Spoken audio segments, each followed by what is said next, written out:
Okay, so today we're going to learn about the Tektronix FAG 1022, which is an arbitrary function generator. Let's first turn it on. So as usual, everything will flash up. We'll see the start screen. It will take a few seconds. This apparatus is also called a signal generator. We are in channel 2, as it says on the top left corner. With this button, we can toggle to channel 1. Let's set up channel 1. First, we connect a BNC connector. Let's put it in focus. So we connect to output 1. It says out 1 is yellow. Again, just as in the oscilloscope, we find the two holes and the two obtruding dots. That's where it connects. We push firmly and rotate clockwise until it locks. Now we are going to configure the signal generator. First, we push in the button. There are 5 buttons to the right of the screen. We press amplitude and we will set it to 5. Many options appear. We're going to pick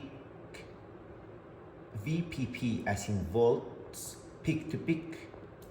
We must remember that this is the distance between the maximum of the wave and the bottom of the wave. Notice how below the screen there are sine waves, square waves, ramps, pulses, and arbitrary functions. We're going to leave it at sine waves. Now, to observe what's happening or what's generating from this apparatus, we're going to plug the red croc connector to the probe of an oscilloscope. This oscilloscope has already been tested as shown on a previous video. The two grounds go together. Now we're going to go to the oscilloscope. This probe is connected to, sorry about this mess, it's connected to channel 1. But channel 1 is not shown. Look, this is the blue or second channel. So we're going to turn it off. Let's turn on channel 1 and nothing is being shown. Let's go back to the signal generator. The reason is because you need to turn on the channel. Now, when we go back to the oscilloscope, something is being shown on the screen. Let's press the magic button, auto set. That's the signal.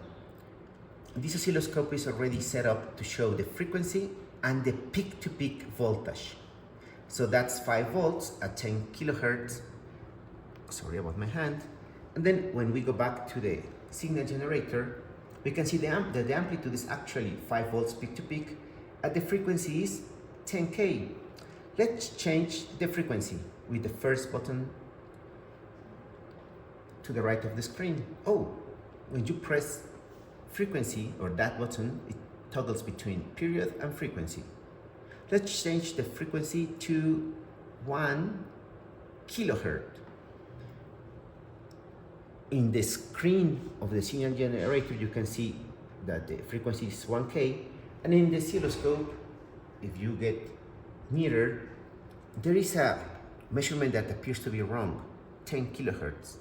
Let's change the scale so that 1 whole period appears. Oh, let's press auto set. We can do that manually. Oh, now it is fixed.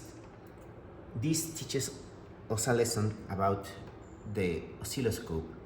The oscilloscope needs for the signal to fit on the screen to make accurate measurements. Now it's 1K, peak to peak 5 volts. Let's go back to our signal generator. Besides amplitude and frequency, we see that there is something called offset. It is quite important to notice that the 5 volts peak to peak 1 kilohertz signal is 2.5 maximum value and minus 2.5 minimum value. So it's centered in 0. If we press offset, the cursor starts to blink in the offset square. If we press 2.5, which is exactly 5 divided by 2, and we press volts, the signal now starts in 0 and goes up to 5 volts. And if we return to the oscilloscope, we can see that the signal has jumped 2.5 volts up. That means that the signal is no longer centered in 0. We can change the position horizontally. That means that it only moves to the left or to the right. But if we move vertically, so up and down, we can see that the point of the arrow on the left is moving.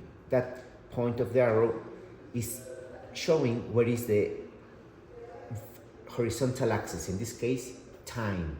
So the signal has effectively moved up. If we go back to the signal generator and we change the offset back to 0 volts, the signal is again centered in 0, and in the oscilloscope we need to change the position back up to 0. Now let's measure if this frequency is actually 1 kilohertz.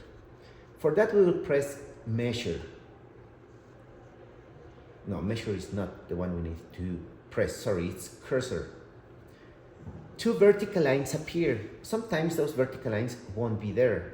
Sometimes they might be horizontal lines or something else. Remember to press the vertical lines with the buttons to the right of the screen that read time. You will move them with this big button here, and we will look for the intersection of the signal when it's going up. We'll make a zoom with the horizontal scale button. We will position it here.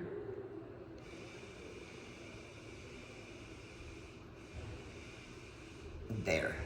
So we will move the cursor where the sine wave is moving, is crossing the horizontal axis and is rising.